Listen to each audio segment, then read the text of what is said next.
ഈശോമിശിഹായ്ക്ക്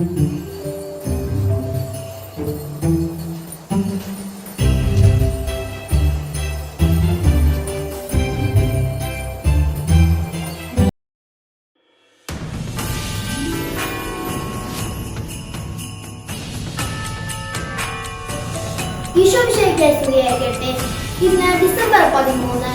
Christmas ആഘോഷങ്ങളുടെ പ്രധാനപ്പെട്ട ഘടകമാണ് സാന്താക്ലോസ്. 4-ാം നൂറ്റാണ്ടിൽ ജീവിച്ചിരുന്ന വിശുദ്ധ നിക്കോളോസ് ആണ് പിന്നീട് സാന്താക്ലോസായി മാറിയത്. ഡയോക്ലഷ്യൻ ചക്രവർത്തിയുടെ കാലത്ത് ജയിലിൽ അടയ്ക്കപ്പെട്ടെങ്കിലും കോൺസ്റ്റന്റൈൻ ചക്രവർത്തിയുടെ കാലത്ത് അദ്ദേഹം ജയിൽ മോചിതനായി. മിറായിലെ മെത്രാനായിരുന്നു അദ്ദേഹം. 352 മിക്ക സുനഹദോസിൽ അദ്ദേഹം പങ്കെടുത്തു. അധികം താമസിക്കാതെ അദ്ദേഹം മരണപ്പെട്ടു. അദ്ദേഹത്തിന്റെ കനിവും ഔദാര്യവും വളരെ പ്രസിദ്ധമാണ്. ദരിദ്രരോടുള്ള അദ്ദേഹത്തിന്റെ സഹാനുഭൂതിയാണ് പിന്നീട് അദ്ദേഹത്തെ വിശുദ്ധ പദവിയിലേക്ക് എത്തിച്ചത്.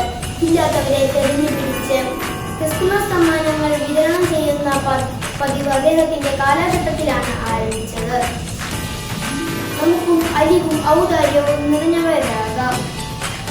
ഇന്നതിനും ദിനത്തും ദാരിദ്ര്യം അനുഭവിക്കുന്ന ഒരു വ്യക്തിക്കെങ്കിലും ഉള്ളതിന്റെ ഒരു ചെറിയ ഓഹരിയെങ്കിലും നൽകി നമുക്ക് സഹായിക്കാം. ദൈവം നമ്മെ അനുഗ്രഹിക്കട്ടെ. ആമേൻ.